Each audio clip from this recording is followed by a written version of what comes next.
Irmãos, irmãs, queridos, aqueles com quem Jesus hoje discutia no Evangelho, eles eram bons entendidos, bons conhecedores de Deus. Eram sacerdotes e anciãos, mas não foram capazes de ler na presença, na palavra, na vida de Jesus, a presença nova de Deus, que eles esperavam, mas não foram capazes de concluir que Jesus era esta presença a ponto de se converterem a Jesus.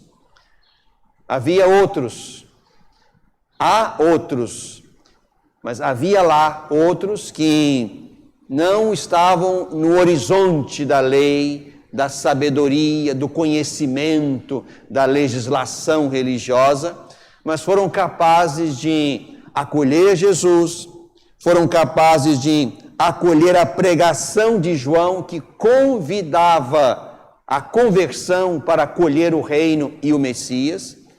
E esses que não conheciam a lei, estavam pela lei desclassificados e excluídos da salvação, estes deram o passo da fé. Portanto, esses que não conheciam a lei, não conheciam a legislação religiosa, mas deram o passo de conversão na direção de Jesus, estes são aquele primeiro filho que disseram não, mas que deram o passo de conversão na direção do Senhor. Os sacerdotes, anciãos, entendidos a lei, estão guardados no segundo filho, que tendo dito um sim inicial, não foram capazes do passo da fé, do passo da conversão na direção de Jesus. Isso nos põe, portanto, diante de uma exigência importante, essencial da fé. Nós precisamos, a igreja precisa, Deus precisa de discípulos que, mais do que conhecedores da lei, mais do que conhecedores da palavra, sejam homens e mulheres que constroem a sua vida, o seu caminho, as suas decisões a partir da palavra. A nossa fé não pode ser, portanto, um ato simplesmente intelectual ou verbal, mas precisa ser, de fato, um ato que condicione ou que dê sentido a tudo que fazemos.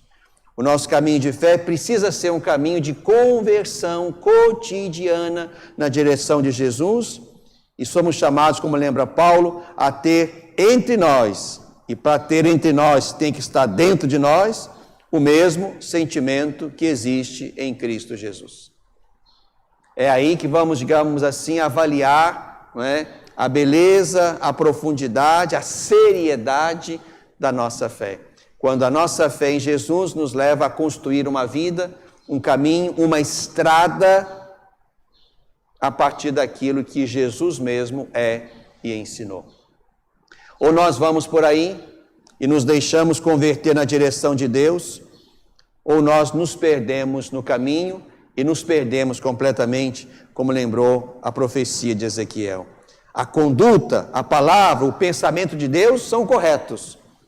Agora, se o justo muda de caminho, escolhe o caminho errado, certamente ele se perde. Se o ímpio, o pecador, se arrepende do caminho errado e volta ao bom caminho, se deixa reconduzir ao bom caminho, como lembra o salmista, este injusto, este ímpio, se converte e vive e experimenta os frutos dessa conversão. Por isso, a primeira coisa hoje que queria dizer-lhes é exatamente esta.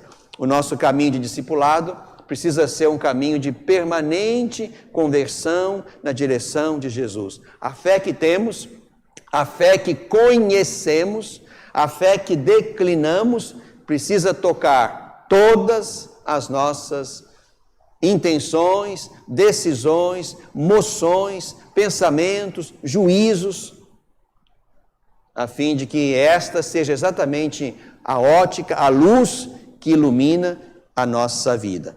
É aí que nos encontraremos no caminho de Deus, é aí que certamente nos colocaremos dentro deste sentimento de Cristo, que esvazia-se, se faz obediente, se mostra pleno ao Pai e pleno a nós, a ponto de ser Ele aquele que for exaltado acima de todas as coisas. E nenhum discípulo está pronto em nenhum momento. Por isso a conversão é coisa de todo dia e de todos os dias. De modo que a gente não perca jamais de vista que é esse o caminho que nos encontramos. Uma conversão que se faz a partir dos apelos da igreja, dos apelos da palavra de Deus, dos apelos da Eucaristia. Precisamos então de discípulos que dizem sim e que constroem a sua vida em cima desse sim. Mas também queria mencionar hoje algo importante para nós. Aqui no Brasil, hoje, digamos, começamos um tempo precioso de exercício da democracia. Hoje começa a campanha eleitoral aqui na nossa pátria. Esse é um momento importante por aquilo que significa uma campanha eleitoral. Nós temos a graça de escolher aqueles que nós queremos que dirijam os nossos caminhos e a nossa organização na sociedade. Neste ano nos ocupamos, do executivo e do legislativo municipais, os prefeitos e os vereadores. Isso para nós é algo extremamente importante, porque a fé, o nosso sim dito a Jesus, também tem que ajudar-nos a fazer escolhas nesta direção. Porque se é verdade que a sociedade humana não se identifica com o reino, é verdade que esse reino vai se manifestando gradativamente dentro dessa sociedade. O reino é maior. Mas a sociedade humana precisa expressar, em alguma medida, o reino. É para isso que nós pedimos, venha a nós o vosso reino. Queremos o mundo do jeito de Deus e não de outro jeito. Por isso é muito importante aquilo que vamos, a partir de hoje, tentar conhecer.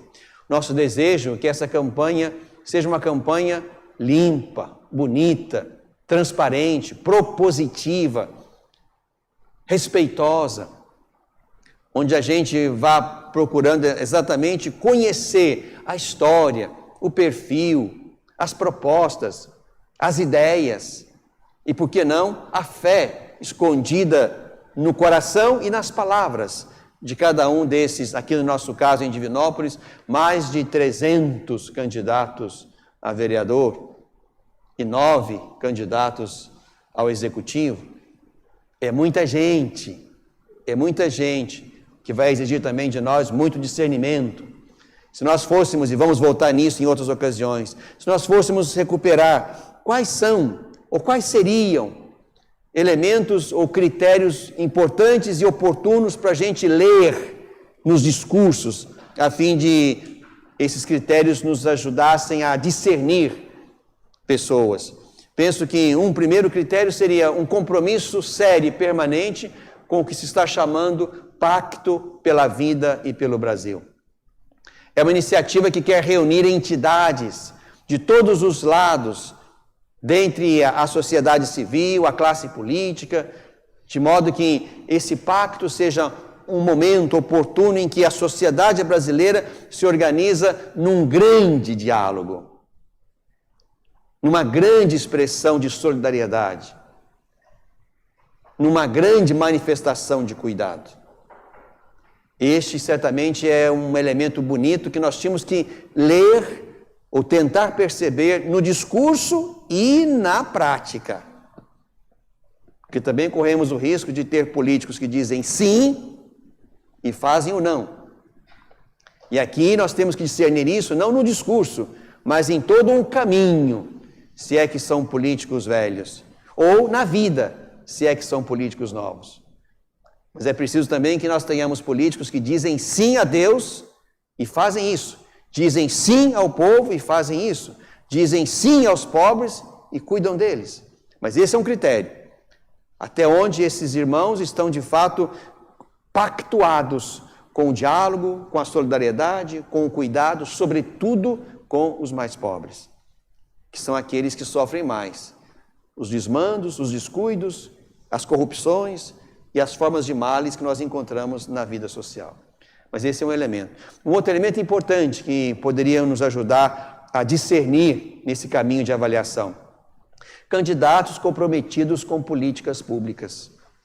Gente, política pública é o jeito de cuidar de todo mundo. Fazer uma lei que tampa um buraco, que resolve um problema, que faz isso ou aquilo, isso é coisa pontual. Isso não resolve. Nós precisamos de políticas públicas, isto é, de ações efetivas, amplas, que cuidem de todos. Isso é política pública. Fazer lei para remediar isto ou aquilo, isto não resolve, isto não cuida de todos. Precisamos de gente comprometida com políticas públicas. Portanto, políticas amplas, que toquem e organizem uma sociedade inteira. Uma terceira coisa importante, precisamos de gente que se comprometa com a ecologia. E como diz o Papa Francisco, uma ecologia integral, que se preocupe com tudo e com todos, começando pela vida humana. Precisamos de gente que se ocupe de ecologia integral. Para quem mora aqui em Divinópolis, e esse é o nosso chão, nós temos graves problemas ambientais, ecológicos. Se não fossem as grandes chuvas que nos tocaram no último ano, os nossos rios estariam sujos de aguapés até hoje. E isso é para citar um item só. Temos ainda graves problemas ambientais. Temos gente que sofre com esgoto na rua, temos gente que não tem nenhuma condição de saúde estável, porque falta de tudo naquelas beiradas, e às vezes nem tanto nas beiradas, ainda bem longe delas, para sinalizar que o descuido ainda já não está mais relegado às pontas. Então precisamos de gente, homens e mulheres, preocupados sim com uma ecologia integral, com a prioridade da vida humana. A quarta coisa importante, era preciso que os nossos futuros cuidadores, agentes públicos, cuidadores da sociedade humana, aqui entre nós e onde quer que você esteja nos assistindo, também sejam homens e mulheres que, de fato, se esforcem para evitar todo tipo de intolerância. Isso tem se tornado um grande mal social. Parece que os diferentes não podem mais coabitar. Parece que temos que ser todos iguais. Parece que temos que pensar tudo e todos do mesmo modo. Nós precisamos, sim, de posturas, de discursos, de ações que nos eduquem para a tolerância, que não é relativismo, mas se a intolerância gera violência, agressão, desrespeito, essa intolerância não serve e não pode continuar. Por fim, claro que haveria outros tantos critérios, mas penso que um quinto critério importante seriam homens e mulheres profundamente comprometidos com a proteção e o cuidado da vida em todas as instâncias, desde o ventre até a morte natural, sem desligar nada. Precisamos de homens e mulheres que, estando nesse lugar público de governo, de decisão, optem pela vida. Para mim, esses seriam políticos que dizem sim a Deus, à sociedade, aos pobres e que fazem isto de fato. Então, esse é um tempo de discernimento. A nossa fé precisa ajudar-nos também a ir. Não é um momento repetido ou um momento qualquer. Esse momento de campanha e de eleições é um momento importante onde a gente vai, através da política, que é a arte da grande caridade. E São Vicente de Paulo, que celebramos hoje, dizia que a caridade é uma dama que a gente precisa obedecer. Então, a política é a arte da grande caridade. E nessa caridade grande, é preciso que os pobres tenham precedência. O Papa diz isso, São Vicente de Paulo disse isso no seu tempo. E, inclusive, citava esse texto de Paulo. Ter os mesmos sentimentos de Cristo significa imitar Cristo, também no cuidado, na atenção, no zelo com os indigentes, porque Deus habita neles.